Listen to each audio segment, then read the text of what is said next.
Oh, I'm sorry. I was rocking out. Welcome in. It's another edition of the Beats of the East podcast here on the Believe Podcast Network, and also coming at you on Willis Digital Media.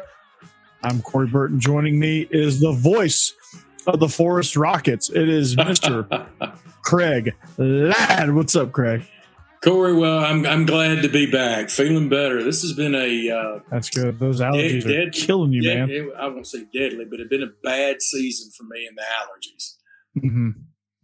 Yeah, allergies are bad. They're no fun. I deal with that all the time. I've just kind of learned to live with it. So, you know how it goes, right? Mine are always there. It's just a matter of the severity. Yeah, like yesterday for me, if we had to try to do a show, I would have been the sneezy dwarf. I would have been just sneezing all over the place. So glad I'm not, but glad I'm here. Glad we're with you for another edition of the Beast of the East podcast. Look right down below if you want to follow us on social media. If you want to hit that bell on YouTube, subscribe, get all that new content. We are on Facebook as well.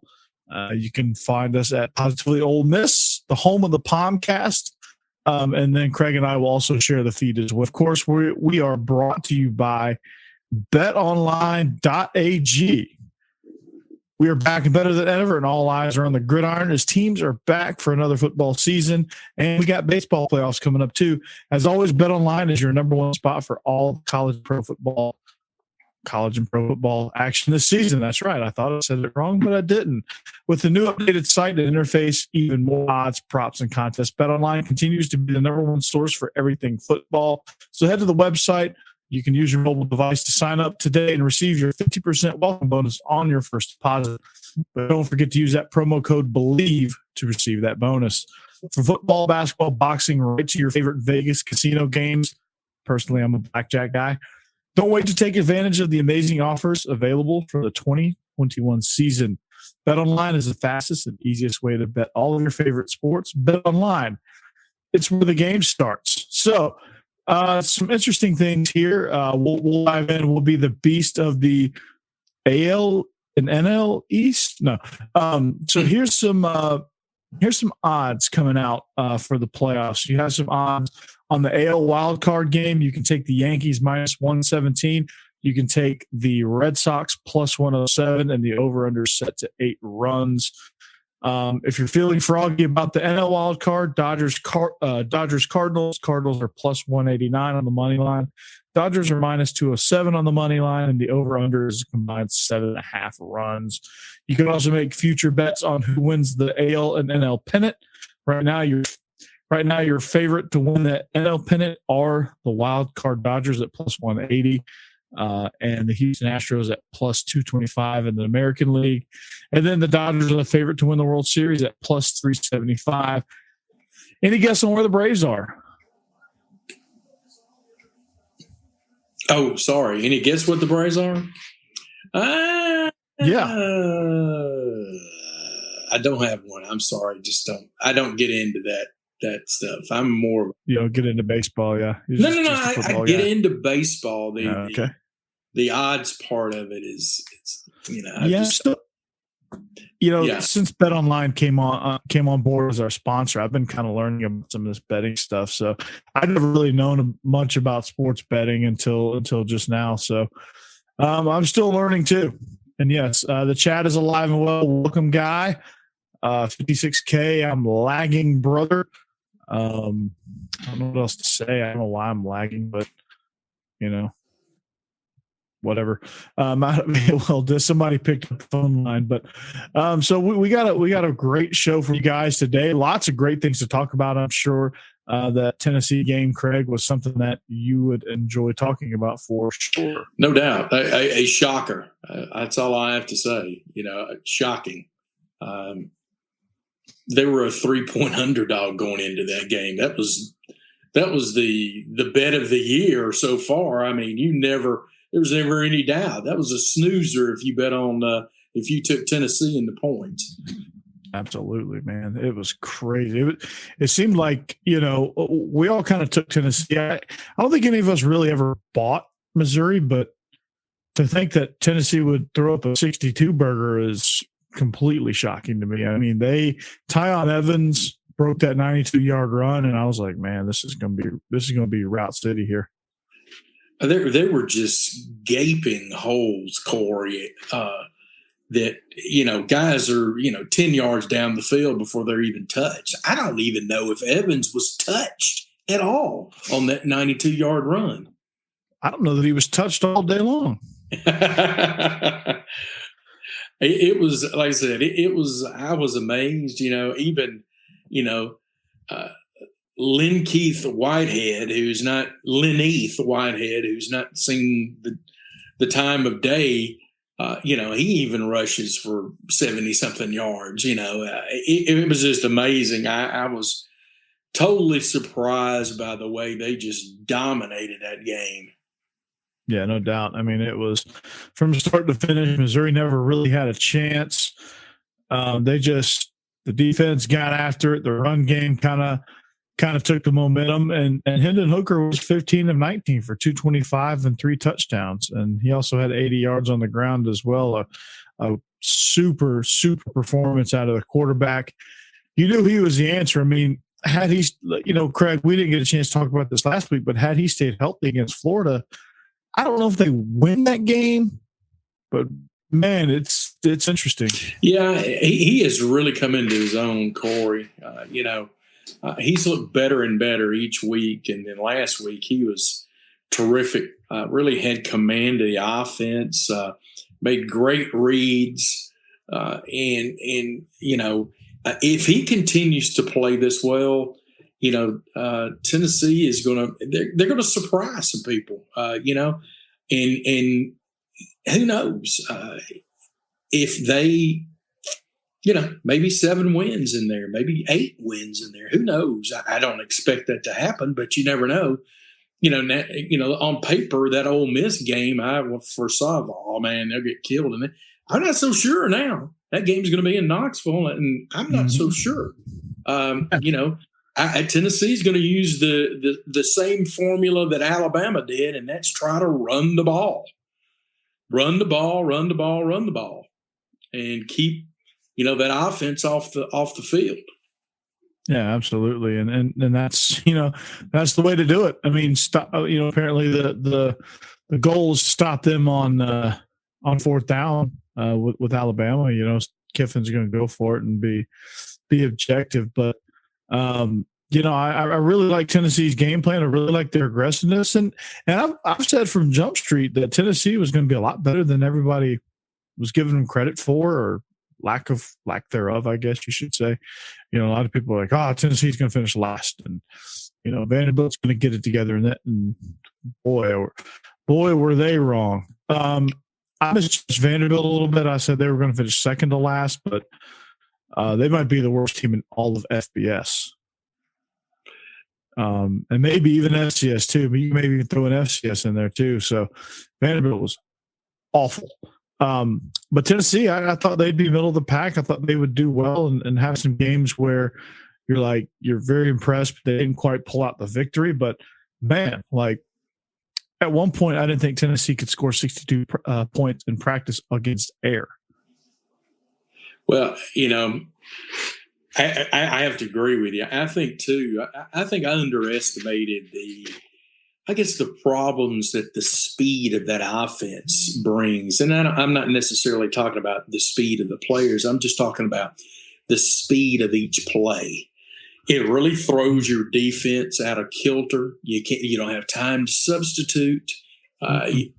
Missouri looked frazzled. They really did. They didn't look like they knew what they were doing on defense. They looked out of place. It's tiring. It's just battering. It's just one after the other, and it's tiring. They get so many plays off in such a little amount of time, and I just don't think that teams. It's obviously difficult to practice for to scheme against this and practice against this because of the amount of speed it is between each play, and I really thought that Missouri had problems with that. They really did. I mean, Missouri had no answers. They couldn't figure out anything this past weekend. Are they a bad team? No, this is probably, a lot of people say, well, okay, Missouri sucks, right? I don't think that they suck. That Missouri and Tennessee are built very similarly in this state. I just didn't think Tennessee. I didn't think they quite had it in them to win some of these games. Whereas, Missouri won some of those games a year ago, and they went through some of these growing pains. But they're built very similarly. Neither team has a ton of depth. But losing Larry Roundtree has been proving to be a huge, devastating loss for Missouri, and that kind of put them behind the 8 ball. And here comes Tennessee. You think, okay, they lose Eric Gray and Mike Chandler. Oh boy, they're in trouble. No, Tyon Evans is legit. Jabari Small is a great, solid piece there, and Hendon Hooker is the third piece in that rushing attack that just makes that whole offense work. And why they didn't have Hooker in there from the jump, I don't know. But you think if Hooker starts that game against Pitt, they probably win that one. If Hooker doesn't go down against Florida, they probably win that one. Now you're looking at a very, very interesting Tennessee or start. The key, I think, it's this week is for Tennessee to handle success. And we will definitely get to that. Absolutely, it's a big key. They take on South Carolina to handle success. So one other thing too. A la Jeremy Pruitt, Drinkowitz fired his defensive line coach this week. So they're going to be using Wendy's bags to illegally. Yeah, apparently. So another defensive line coach goes down mid-season, not even mid-season. I feel like those guys are the scapegoat, man. That's like the worst one you can fire besides your O-line coach, man. Like, fire the tight ends coach. You got to scapegoat somebody. Just do it, man. So, yes, Cassidy, how's it going? Welcome. Yes, my internet's messing up. I guess that's just something that just happens, right? But yeah, Guy, we're not ignoring the chat. We Ole Miss will definitely have to put a 5-man front up there to counter the run. We'll get to Ole Miss, Tennessee when we'll cross that bridge when we get there. Tight end coach is a recruiter. Yeah, but you have recruiting guys on the staff, so you can kind of fill that. Tight ends I feel like aren't very difficult to coach in the grand scheme of it. But you have analysts sitting down there that could probably recruit just as well and are younger. So why not, right? The D-line coach, not anybody can step in that role. That game, the most ironic thing I saw was, in the Kentucky game after they beat Florida, there was a sign up. I saw "We want Bama."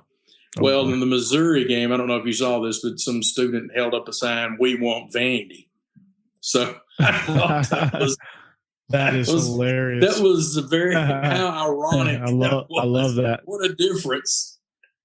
I love that. Yeah, that's great. But speaking of another blowout, it was apparently a weekend of blowouts.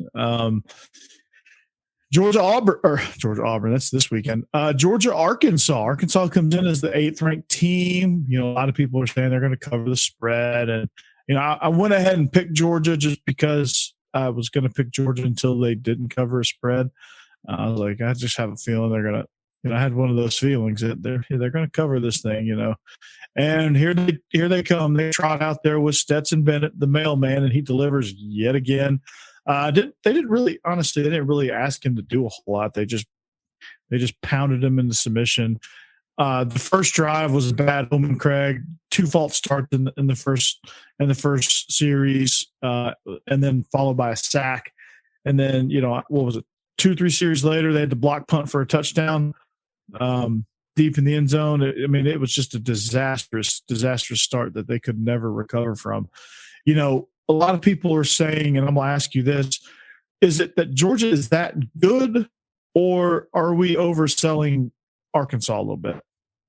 I thought we were overselling Arkansas. I told some friends on Saturday morning, we were talking about all the great games, and they were talking about that Arkansas-Georgia game, and I said, guys, I'm telling you this, Georgia will destroy Arkansas. I was right for one. And they did. I thought Arkansas was vastly overrated to be going up against a team of Georgia's caliber, and it proved to be right. They just didn't have the horses to hang with Georgia. No, they didn't. They didn't at all. They couldn't block Jalen. Well, Jalen Carter blocked 3 guys on a goal line package. So you got that. Jordan Davis, they had no answer for him. They had no answer for Nolan Smith or Nakobe Dean again. I mean, those guys just went off. KJ Jefferson was uncomfortable all night. He was on the run. I mean, honestly, there's not much, Arkansas can look at with this game and say, man, we did this really well. I mean, this was again, this was one of those, hey, we're not as close as we think we are, and we got to recruit a little bit better, and we got to continue to do our thing. Are they a good team? Yes, Arkansas is a great team, I think.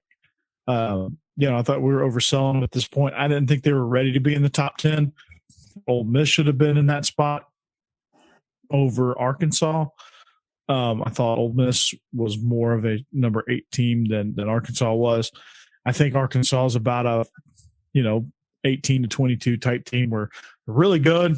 I mean, hell, they just come off 2 ass kickings of the state of Texas.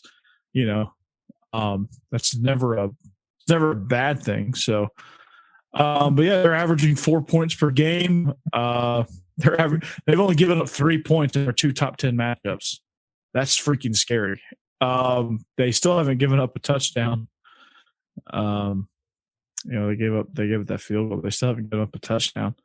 The starting unit, hasn't given up a touchdown, or they've really only given up 3 points, and that's just freaky. That's freaky good. I mean, that's like some of the best defense. I mean, I was saying this to somebody, one of my friends, and I said this was the best Georgia defense I've ever seen. And the best defense I'd ever seen prior was 17. And then the best defense I'd ever seen prior to 2017 was 2002 with David Pollock and Boss Bailey and Tony Gilbert and, Tim Jennings and Sean Jones at the safety position, those guys. That defense was incredible. Corey, you're too young to remember Irk Russell's Junkyard Dogs. So I'm a little too young to yes. So, but I think this defense, even statistically, and even from what the little that I do know, it's all in legend, I guess, for the Junkyards. But this defense, just the speed and ferocity in which this team plays with.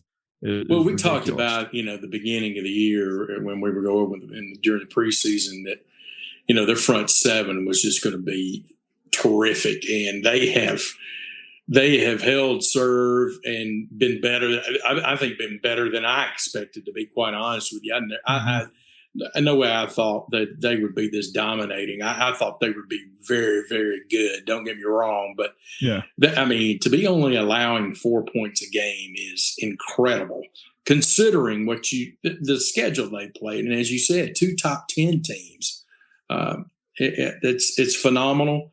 You don't have to do a whole lot on defense. On offense in order to win if you're putting up those kind of numbers on defense. Mm-hmm. Exactly. And bully ball was alive and well. That was going to be the game plan. If you can be extremely successful running the ball, playing that drop 8 defense, you can really give it fits. If you can run the ball really well, and Georgia did that. And Georgia, they completed passes, they were patient, and they just kept feeding the rock, and they weren't at all panicked about, okay, we got to throw the ball, okay, we got to be on schedule. Like, you see a lot of these offensive coordinators that get in these traps where they feel like they have to throw the ball because it's on the schedule of plays that, okay, we got to throw the ball. Okay, I haven't thrown the ball in 4 plays. Okay, I got to throw the ball. I got to throw the ball. Not Georgia. Not Georgia. They didn't need to. They just kept, okay. All right, McIntosh, get in. Okay. Zamir, okay, you got it. All right, James Cook, here you go. Okay, Stetson, you want to throw a pass? Okay, cool. All right, throw on short, Okay, cool. Zamir, you got the next 2 carries, And they just, and they just, the offensive line just said, okay, you want to run the ball? Cool. Like, I felt like the offensive line, I felt like this was like their best day ever. Like, this was Christmas in I guess you could say October, Christmas in October for the Georgia offensive line. Because anytime you tell offensive linemen that you're going to run block, they get really excited. And two, I have to hand it to Bennett. You know, he lost his starting job last year, and in the age of the transfer portal, 99.9% of quarterbacks that lost their job, they'd be gone to another school. So I got to hand it for him for sticking around, and you know what, he does what he needs to do. You know, they ask him to manage the game and don't beat us, and that's exactly what he did. He didn't have to do anything special. Manage the game. Don't beat us. Don't turn the ball over. And it's exactly what he did. Yeah. I mean, he just, like I said, they call him the mailman. He delivers. 2 weeks ago against South Carolina, they asked him to deliver some deep balls. Actually, that was JT.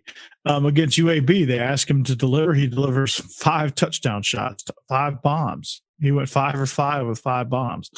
Like he is. I feel like you could ship him up to Nashville and suit him up in a Vanderbilt uniform, and they would instantly be better. Like he just has some sort of it factor where he can just go out as physically, his physical talents are probably 5th on that depth chart of quarterbacks. Like you look at his physical talent, he ain't a better thrower than Brock Vandagriff or Carson Beck or JT Daniels or even the incoming recruit Gunnar Stockton.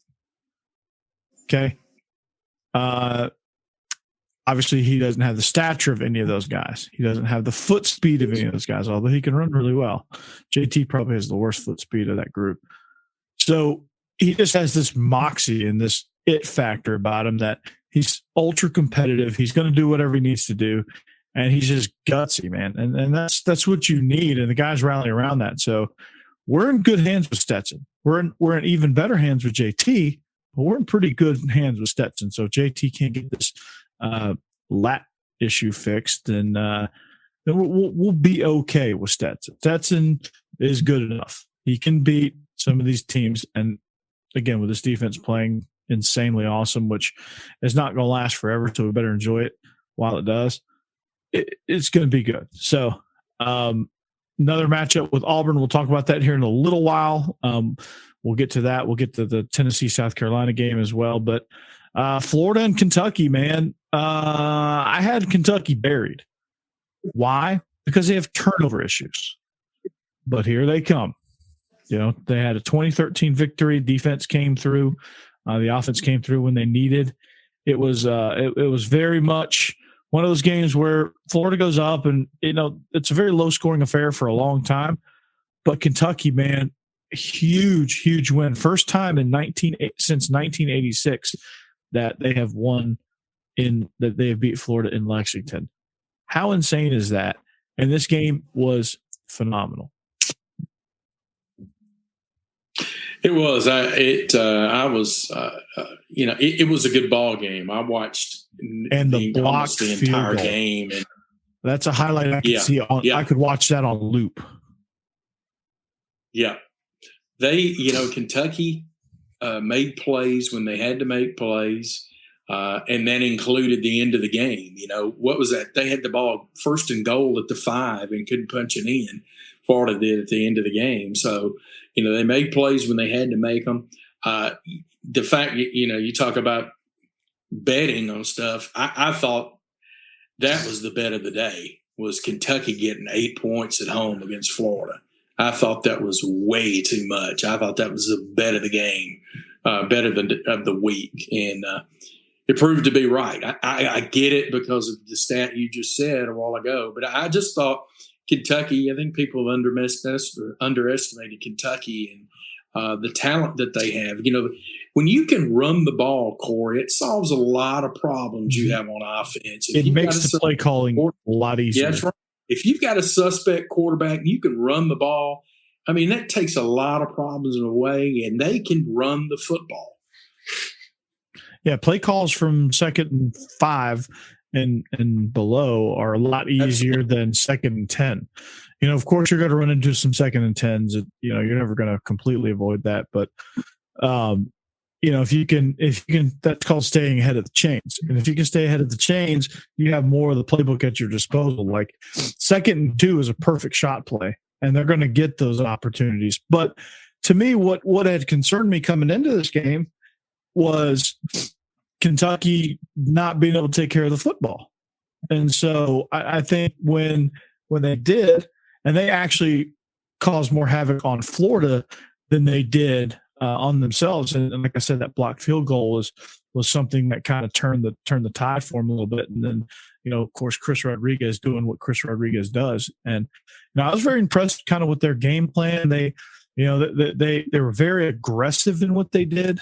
But they put themselves in situations where they could be aggressive and not careless. And I think they hadn't put themselves in those situations prior to it. So, hats off. I think, what I said earlier and what I said last week on, especially on SEC After Dark, I was worried that Liam Cohen and his Kentucky offensive staff just couldn't quite figure out the 20-hour-a-week rule, and they just didn't have an identity. They didn't know what they wanted to do. They didn't know if they wanted to be a running team or a hybrid or a balanced team or somebody that's going to throw the ball a lot. Or, I don't think they knew really what they wanted to do. And they just seemed like they were trying out a bunch of things, and it was very clunky. Wan'Dale Robinson was going to go off, but, everybody knows that. But outside of that, like Will Levis was a turnover machine. They just couldn't seem like they could find any footing. Well, they found some footing this past weekend, and I think they're starting to kind of move in that right direction. They just got to continue to do that. Well, like I said, I was impressed by Kentucky. I can also, I think back to how they struggled against Chattanooga, and had to pull that one out at the end. And really didn't play very well against South Carolina, really let South Carolina hang in there. But I still thought that Kentucky could win that game and thought they would win that game. Basically just because of, again, I'm just not sold on Florida. As far as their offense goes, their defense, they just don't have the horses that they have had in the past. And, again, we didn't see, Robinson again. And, I think until you see him again, their offense is going to be vanilla, for the lack of a better term. Yeah, AR-15 is the yes. apropos nickname for him. But yeah, they're just so inconsistent. Like they're they're on the high of taking Bama to the brink of victory and getting some momentum. It seems like they're kind of a front running team. They're playing at home, everything's going great. Yeah, they're gonna play really well. But on the road, things get tough. They get a blocked field goal. All of a sudden, their defense can't function and can't stop the run. And their offense just completely disappears. After I thought they got off to a pretty good start, and then they just disappeared. They just wilted away. And this is going to be kind of like I see this being kind of a Jekyll and Hyde type team where they're really good at home, but you get them on the road, and it might be all she wrote. Speaking of allergies, my allergies are kicking my ass too. But yeah, Positively Ole Miss says Georgia is Bama 2015 with a better defense and no Amari. Well, we had an Amari Cooper, but he has a torn ACL. So yes. And I was 10 with the Junkyard Dogs. No, I was not 10 with the Junkyard Dogs. When I was 10 years old, Ray Goff was the head coach, and some guy named Terrell Davis and Eric Desire were in the backfield for the Bulldogs.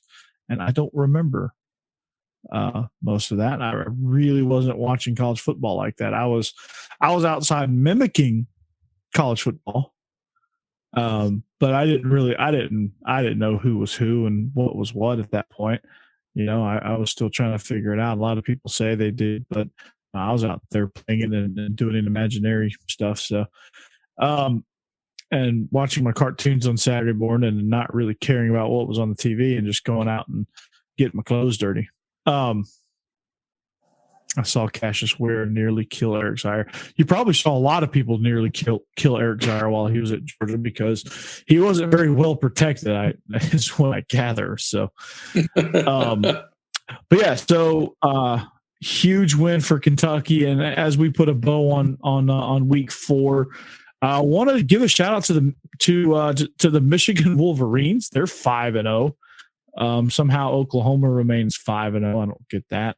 Big shout out to Stanford upsetting Oregon this weekend. And, big shout out to Auburn for finally winning on the road at night in Death Valley. That will be probably talked about tomorrow with Jake and Kevin on Best of the West, and we'll probably touch on that too on SEC After Dark. So make sure you tune into those two shows as well. Upsets over Vandy and Oregon in the same season. Yes, that upset over Vandy was that's going to be the extension. That's going to be the contract piece for David Shaw. But South Carolina getting a win over Troy 23-14 as well. Anything else? And Cincinnati, holy cow, are they a playoff team or what?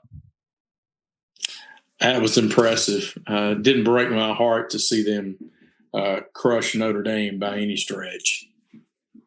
Yeah, I'm with you on that, man. I think with the way the season's going, why not? Like, there ain't gonna be anybody from the ACC going.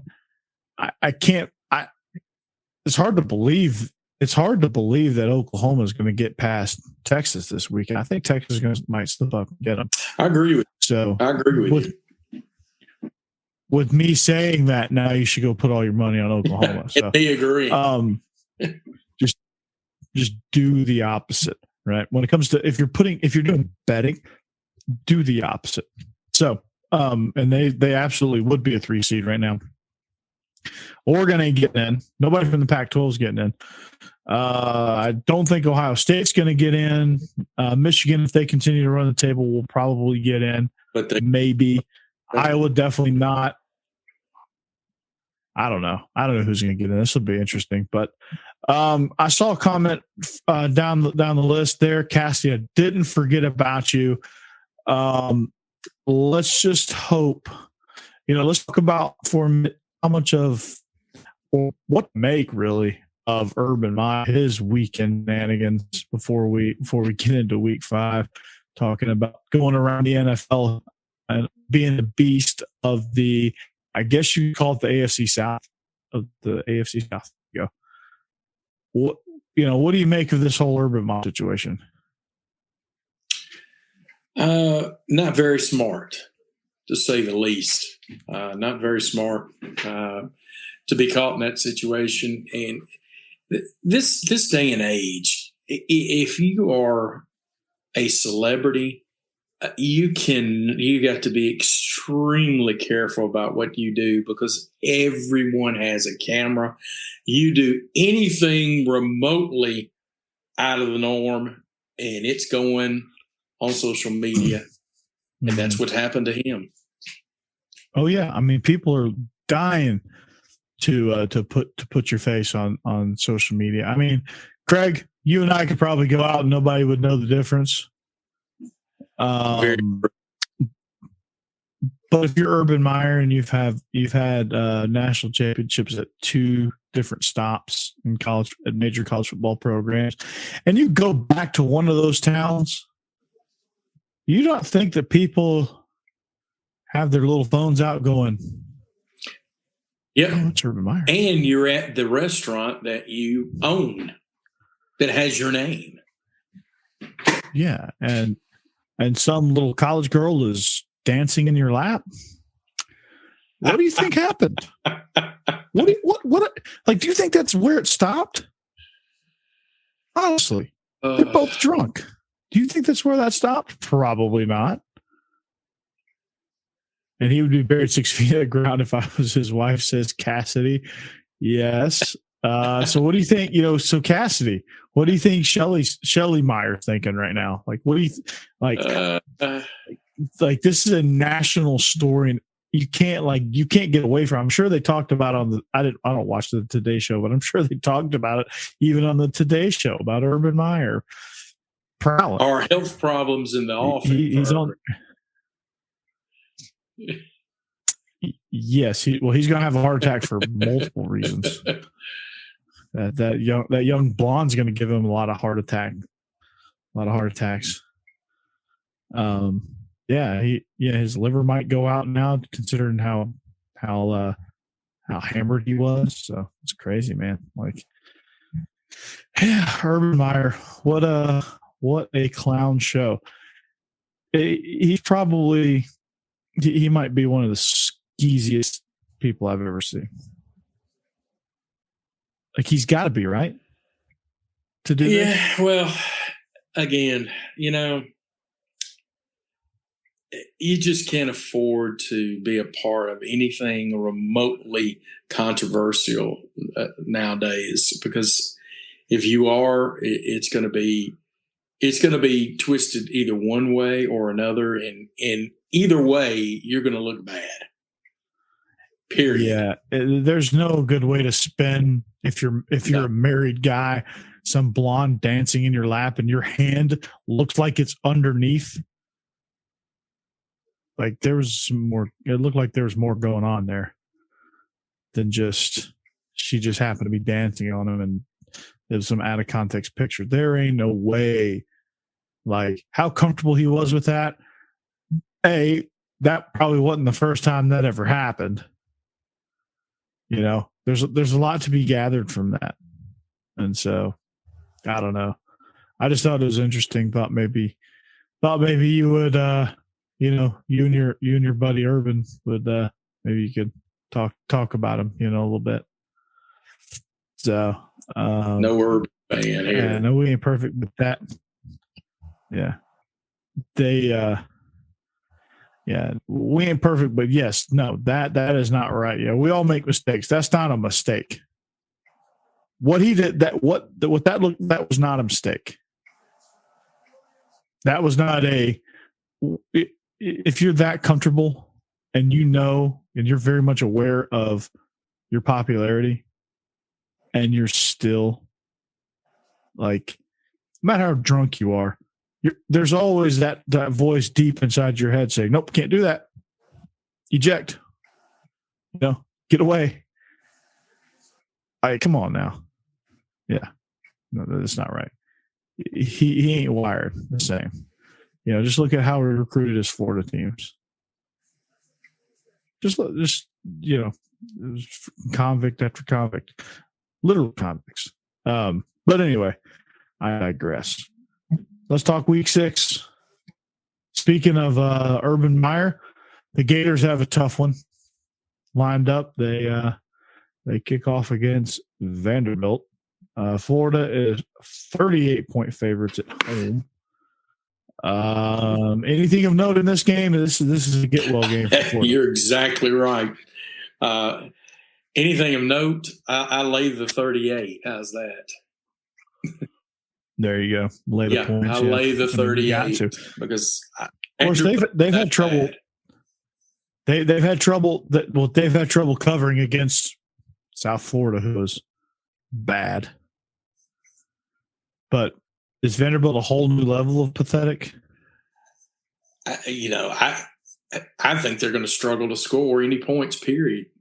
Corey, if they score more than 2 touchdowns, I'll be surprised. Watch Vanderbilt. So if Vanderbilt somehow scores 2 touchdowns, do you think Grantham gets fired on the sideline? No, they're going to think. Yes, exactly. There you go. Good point. The D-line coach is gone. That's right. So speaking of Mullen, I forgot to ask you about the comment. Did you hear what he said when he was asked if he felt like he was out-coached?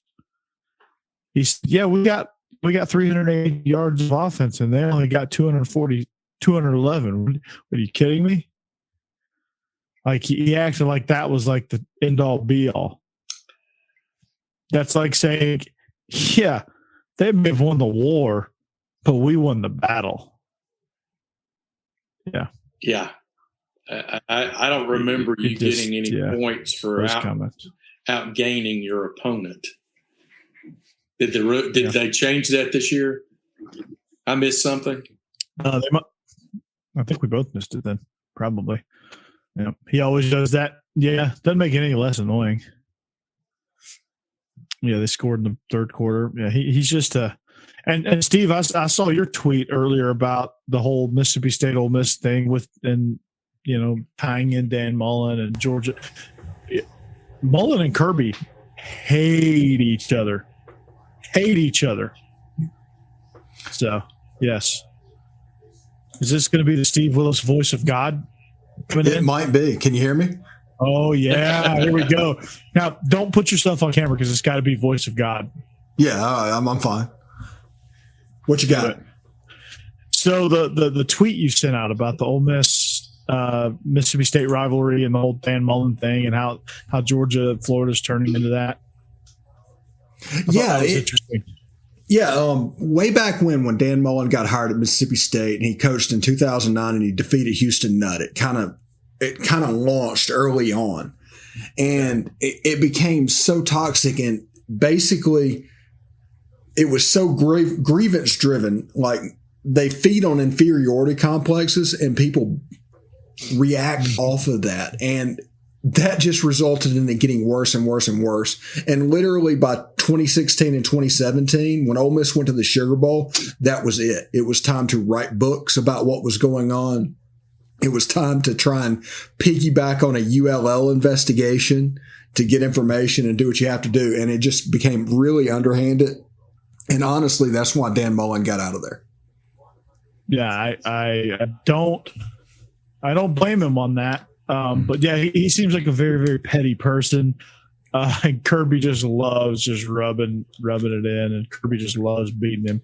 So you know Kirby is nothing. He doesn't leave pettiness to the wayside. Yeah, I would look out Kirby and can be pretty petty.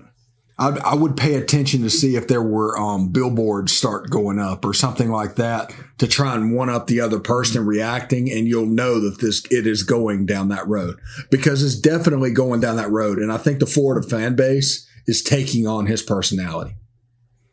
They are, and it's pretty funny.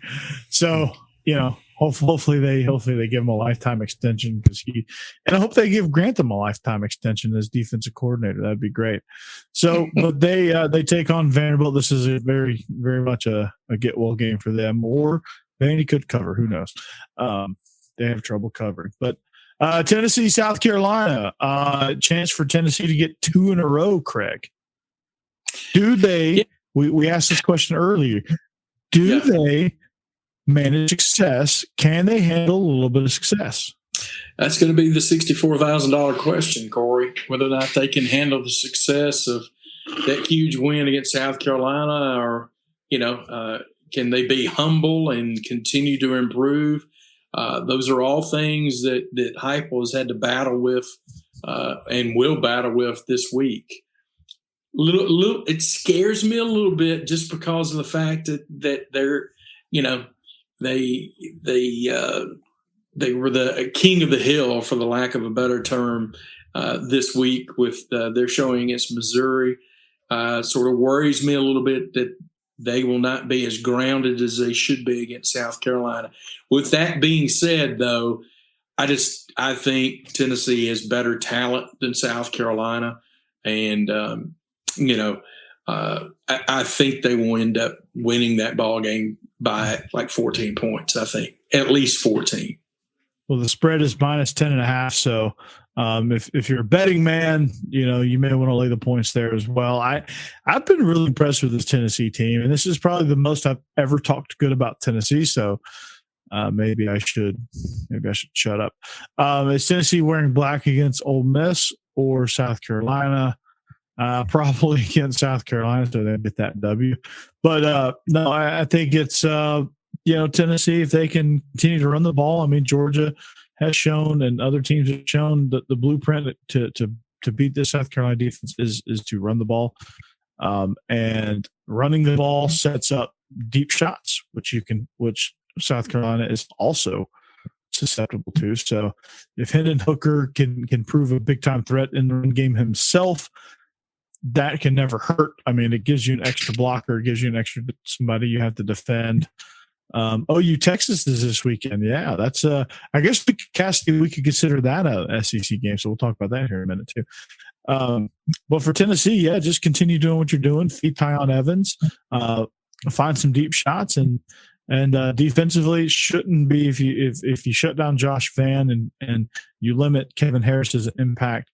I think that you can put pressure on Luke Doty and you can get some of these sacks, and maybe you can force him into some bad throws and some tough situations, and play field position, and just you talked about the black jerseys. Do you know who introduced the black jerseys? Dooley. Incorrect. Lane Kiffin is correct up there. Kiff dog. Yeah, against go. South Carolina. It was I think it was on Halloween night. They played South Carolina. Came out in the It was. I remember that. Because they still had they still had Eric Berry too, right? Yes. Yeah. Ontario Hardest. South Carolina. So it was a big win because South Carolina was decent right there. Yes, they were. They were starting their 3-year run of winning 11 games a year. They were getting ready to start that run, so that was kind of like one of those South Carolina teams that they had in the early 2000s. But I would like to see them bring back those black jerseys. I like black jerseys. I like black uniforms. I think they look slick. I like when Georgia wears their black. They wear it very rarely. It's like a treat. Georgia takes on Auburn this weekend. They go to the Plains. This is very, on paper, this is, Georgia's 14.5-point favorites on paper, but, Jordan-Hare Stadium does weird things to Georgia. As a Georgia fan, I'm always nervous. The last time we went down, say we, because you can see all this Georgia stuff in the back. I got a degree hanging up on this wall. I can show you guys in a little bit.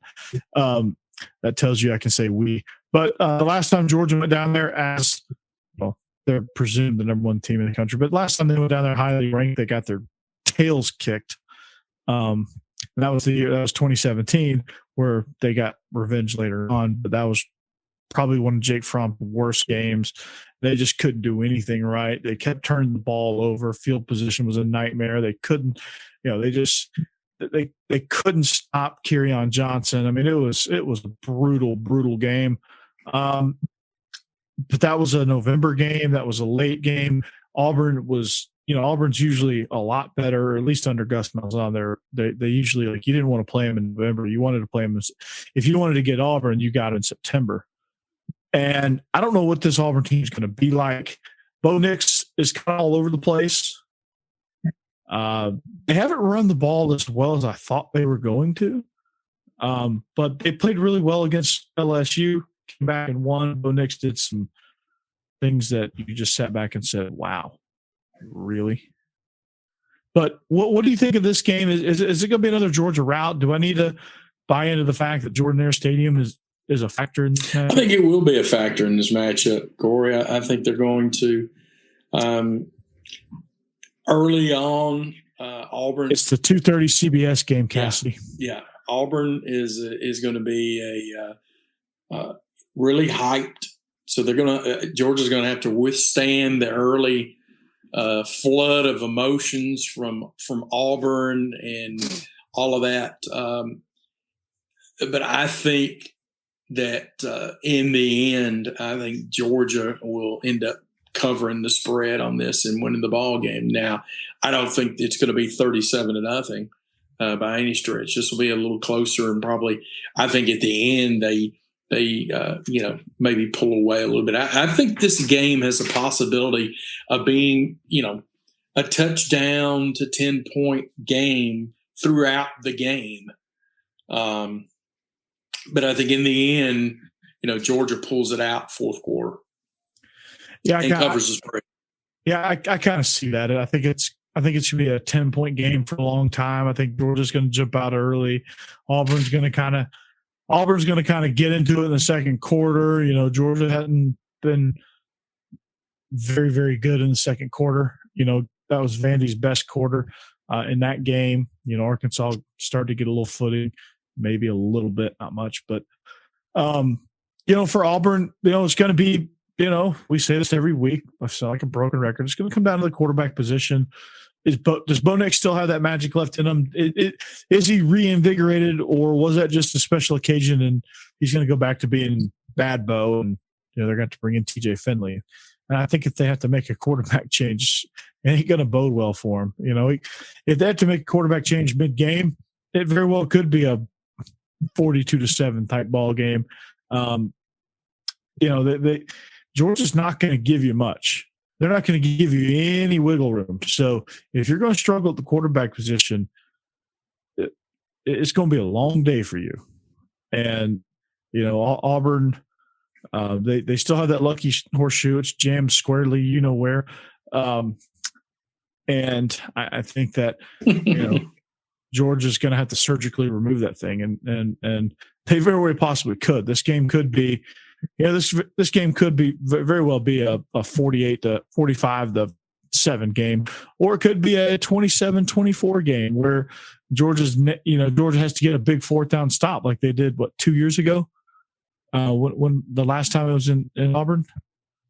Yeah, in 2019 they had to. I think Georgia got up by 21 points, and then they ended up having to get a big stop on fourth down because Auburn came roaring back in the second half. So you never know what's going to happen in this game. Yeah, Jordan Davis will rip it out. I'll say this: I think Tank Bigsby will be a key to this ball game. I think if he's able to run the football, I think Auburn stays in this game, throughout.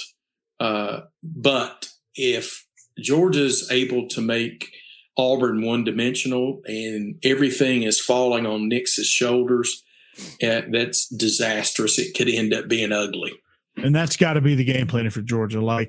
Commit to the run and make Nix beat you. Commit to the run, play press coverage because you got guys that can do it, like Keely Ringo, Tyke Smith is back. Those guys can play the tight coverage. Darian Kendrick, another guy that's been playing really well at the cornerback position. They can play tight coverage. They've gotten a lot better at that. So load it up, man. Stop the run. Hit Bigsby in the mouth. Make it tough for him. Put it on Bo Nix's shoulders. And if he beats you, so be it. It's going to take another magical performance for him to do it. And I don't think he has it 2 weeks in a row. But that doesn't mean I'm not nervous about this. They do have to score 30 to beat Georgia. Like I said, the biggest key to me is the atmosphere. Auburn, Alabama is a very, very, very strange place. Very strange place to play. And so this game is by far, everybody on paper, Georgia's going to rout it. But they ain't playing on paper. And Kirby and Bobo, they have a history. So, but like I said, you'll hear our picks on that.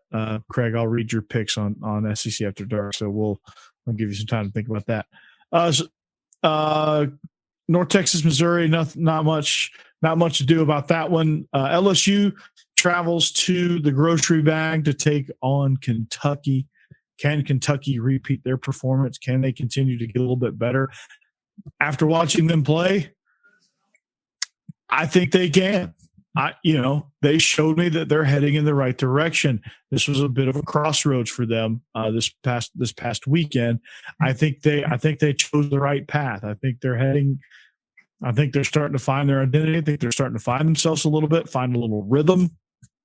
When you take care of the ball, good things happen, right? So they're slowly but surely fixing that issue. So, do you think LSU's in a downward spiral? Do you think Kentucky's defense is going to give LSU's offense fits? How do you see this game checking out? I'll say this before I talk about the game. If this game, let's say Kentucky really hammers LSU, I seriously think that there's a possibility that they make a move midweek and Coach O is gone. Yeah, because they've got Florida after that, and then they go to Ole Miss after that. So I seriously think that's that is a distinct possibility. And then then Bama. So I mean, things are not. You lose at Kentucky, things are not going to get. Yeah, Arkansas too. Things are not getting any better. And if you've lost the team, yeah, if you've lost a team, you get hammered by Kentucky, then to me, I think he's in serious jeopardy of losing his job right there. Well, you fire him knowing that you don't really have a guy on staff that you feel good about taking over? Well, I mean, I don't know if they feel that way or not. I don't know. At some point, you got to, you've got to get rid of what you consider a problem, and you got to get rid of someone that you don't think is the future of your program. Let's face it, since they won the national championship, they've not done a whole lot, to be quite honest. What about Gene Chizik? Look what happened to him at Auburn. Yeah. And to me, this has some similarities between Chizik's time at Auburn and Coach O's time here at LSU. They've not parlayed off of that national championship whatsoever. No, they've actually gone backwards. Yeah, that's exactly. You took the words right out of my mouth. They've gone backwards. They are not, at this point, they're not the team. If you look at it now, even though Texas A&M is underwhelmed this year, but at best, you're fourth in the West right now. At very best, I wouldn't consider them the fourth best team in the West. I mean, I think when you look at, you look at Alabama, Ole Miss, Arkansas, Auburn, possibly Mississippi State, which, I mean, granted they beat them, but I don't think they beat them again. If you did a series, are they better than Texas A&M? Well, maybe right now, but overall, no, I don't think they're better than Texas A&M. I do. I think they're last in the West. I don't know. It's getting pretty bad down there. So Coach O is on the rocks, and I think that Kentucky could finish him off. I would love to see if what would happen if Kentucky could win. I'm definitely rooting for Kentucky in this one. I think I really like what they're doing. I really like what Mark Stoops has done with that program. When he took that thing over, man, it was about as much in the tank as you could possibly get. And they are they're a viable competitive team. They went from 2-10 as being the norm, and everybody just saying hurry up and wait for basketball to okay, we play football too, apparently. And I've been really impressed with Kentucky. And to be honest, I don't think LSU has an answer for Wan'Dale Robinson. And I don't think that they can really stop Chris Rodriguez. I mean, they've struggled against the run all season. And they are going to struggle again against the run, I think. And I think when you look at – I think probably 17 times there. But when you look at the way this team is comprised, they run the ball really well with Kavosiey Smoke and Chris Rodriguez. That's going to be trouble for LSU. Wan'Dale Robinson's going to be trouble for LSU. And this defense, I don't think LSU really wants a piece of this Kentucky defense. So they're going in the tank and they're hustling backwards and they're hustling. Think about this. When was the last time sofas were burned for a Kentucky football win? That's reserved for the basketball team. I can't ever remember any. Mm-hmm. They were burning sofas after the win. That's always a good sign for your football program if the rowdy students afterwards are burning sofas. Yeah, I thought that was a West Virginia tradition, but I guess Kentucky decided to adopt that one as well. Well, West Virginia, Kentucky, they're right there. Absolutely. Well, last and maybe certainly least, or maybe not least, I don't know, however you want to look at it. It is currently a Big 12 matchup, but in the future it will be an SEC matchup. The Red River Shootout. And I don't care what you say, I'm not calling it the Red River Rivalry. That just sounds lame. I feel lame saying that. So the Red River Shootout. Oklahoma is 5-0. They're top 10. But are they really a top 10 team? That remains to be seen. We will see that against Texas. Texas comes in Texas coming in off of what I thought was a pretty good win over TCU on the road. TCU, you can say what you want to about them, and they're this whole Big 12 conference is a complete roller coaster. Positively Ole Miss says hook 'em. I think you're right. I agree. I am not a Spencer Rattler believer. I buy no stock in Spencer Rattler. I think OU is that they're just hanging on by a thread. I don't think they have covered a point spread all year. Oklahoma. No, they haven't. And they looked miserable against West Virginia. West Virginia is not a very good football team. They're mediocre. They're average, I guess you could say. They're pretty good. When Neil Brown took over, they were pretty bad. They were a team that you would have been better off putting nobody on defense. You would have been better off playing the air defense. And Neil Brown's done a pretty decent job of building that program back up to where they're actually playing some viable defense, but they're still not anywhere where they should be. And they almost beat Oklahoma.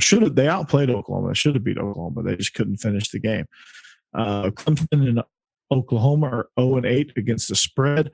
Yeah, Clemson having a 15-point spread on anybody is absurd. BC covered that spread. That was also easy money. I wish I'd have taken it. But BC plus whatever they were getting was such easy money because DJ Ongulale, I think Georgia broke him. I'm convinced. Georgia broke him. He hadn't been the same since. Like they broke him. But Spencer Rattler, I'm not a believer in Spencer Rattler. Craig, I think we agree. Ole Miss definitely broke Tulane. I think we definitely agree that we really like the Longhorns here.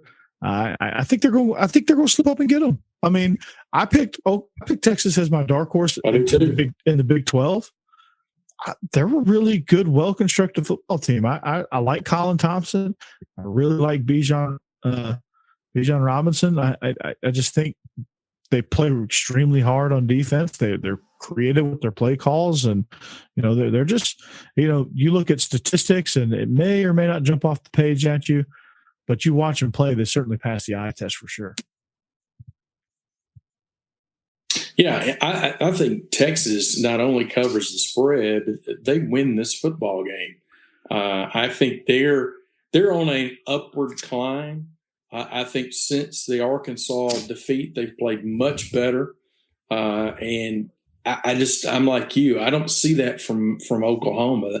They're treading water, basically. I'm not seeing anything that tells me out of Spencer Rattler that they're going to be any better. I'm just not seeing it from him.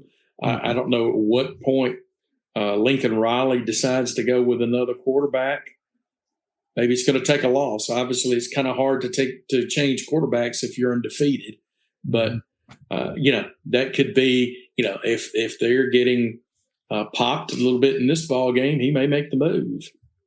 And he probably should, because do I think Lincoln Riley's a bad coach? No, absolutely not. Lincoln Riley is one of the best top coaches in college football, but he's got a lemon right now, quarterback, and I think a change is in the offing, perhaps. And I think Texas is going to force that, and I think Texas is a lot better than people were giving them credit for. And this is one of the things where Texas can prove that Arkansas is actually a team that deserved to be ranked not quite in the top 10, but not in the 20s either. And they're going to prove that Arkansas was a really good team after the butt whooping Arkansas put on them. But I think they're going to turn around and they could possibly lay a butt whooping on Oklahoma. Like Oklahoma just doesn't. I don't know what it is about them. They're 5-0 and people think they're going to be a playoff team. I just don't see it. I don't see it, not at all. And I don't see a victory in Jerry's World either, or the Cotton Bowl, or wherever they still play this game.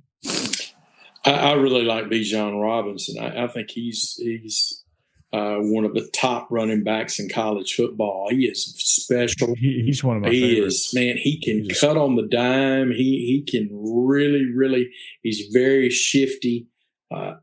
And He's a physical Yeah. runner too. Like he Watch he this game. finishes Yeah. runs. Yeah, watch some of this game right here. I know there's some great other SEC games on, but Mhm. if you get a chance, watch some of this game and watch Robinson. If you haven't seen him play, he is special. Mhm. Yeah, absolutely. Like I'm going to be tuned into this one for sure. Since Georgia's not conflicted with this, is typically a noon kick there. I think Fox's big noon kickoff is going to be there, so that'll be fun from the Texas State Fair. Get you a fried Oreo and watch Texas beat down on Oklahoma, which I think a lot. I have some Texas relatives. They're all Longhorns, so I know they're jazzed up for this game. And they're all jacked up about Sark. And Sarkisian's done a really, really, really good job there. Positively, Ole Miss is going to watch the Ole Miss Arkansas game. That's surprising. Shocking. Yeah. That's a pretty good game. But pretty good 11 noon kickoff Eastern time, and my TV will be on Tennessee, South Carolina. Yeah. Yeah, I'll probably figure out which one of those I want to watch. I mean, I think the game of the week is Vanderbilt, Florida, but that's just me. Just kidding. Mike Wright is from my hometown though, Fayetteville, Georgia. I think he went to Whitewater High School, maybe. Can't remember which high school he went to. I want to look that up. But he's from Fayetteville, Georgia. That's where I grew up. So shout out to old Fayetteville. But Craig, that's going to do it for us. That's going to wrap up our show here. You can follow us on Twitch, follow us on Facebook, like, share. Also, YouTube. Hit that bell notification if you want to check us out and get all that new content. Maybe one of these days with some donations, you can buy me some more AOL discs. Who knows? But all our social information is right there down below. We are the Beast of the East podcast. Like I said, you can find us on the Believe Podcast Network. Anywhere that you find your podcast, Apple, Spotify, Stitcher, those type places, you can find us on the audio version, or you can watch us right here with a chat in between us. You can participate in the chat if you want to as well. We do not ignore the chat. Some shows do. We are not one of those shows. So you can join in on the chat. You can join in on the fun. But we, wherever you can find us, we thank you for listening, and we thank you for watching us, and of course, spread the word. Like that's the way. I don't know about me, but the voice of the Rockets over here, I don't think they're paying them millions of dollars for promotional dollars to promote the show. What are you talking about? I get in Marshall County, we get the NIL comes to us, so I've got several players on the team having too. So well, I sit corrected. County. I sit corrected. So Yes. Craig's got all the cheese, man. So he's going to promote the show. No, he's going to buy billboards. That's what he's going to do. For sure. He's going to put them on 65 all the way down to Bama country. It's going to have his face. It's going to have my pixelated face on there. It's going to be great. So tell your friends about it. Tell them to check us out. Tell them to join in on the chat. It's always a lot of fun. Guy, Cody was somebody on the chat. He kind of disappeared, but we have some key contributors, and our chat numbers are growing. Our episode numbers are growing. So keep up the good work. But tell your friend about it. Get one new friend to come and watch us, and then that friend will get a new friend. So I challenge you to tell the world, shout from the rooftops. We talk SEC East football. So if you're a South Carolina fan, this is the place for you. If you're a Tennessee fan, my man Craig over here, he's got you, and I got your back too until you play Georgia. Kentucky fans, we got you. Missouri fans, if you exist, we got you. Vandy fans, if you want to come out of the woodwork, or if you want to come out of hiding, this is the place to come. All right. Whoever you are, we got your back. Best of the West will get you if you're a Western fan. And, of course, we cover it all on SEC After Dark. That's the lineup. And, of course, I have a Georgia-specific show, Believe in Georgia Dogs, as well, that I host with Visual Troop. You can find me there, too. So, Georgia fans, that's an extra place for you to go to find me. You can't get enough of me, right? So, Craig, any last words? Enjoy another, should be outstanding SEC football slate. More really, really good football games this coming weekend. Absolutely. Well, we hope you have a Mark Stoops in Kentucky type week, an even better weekend. We hope you don't have an Urban Meyer type week. And we thank you for listening. We are the Beast of the East podcast on the Believe Podcast Network and Willis Digital Media, presented by betonline.ag. We thank you for listening. Hope you come back again. We are Beast of the East. We will see you next time. See you next week. So long. Goodbye. We're out.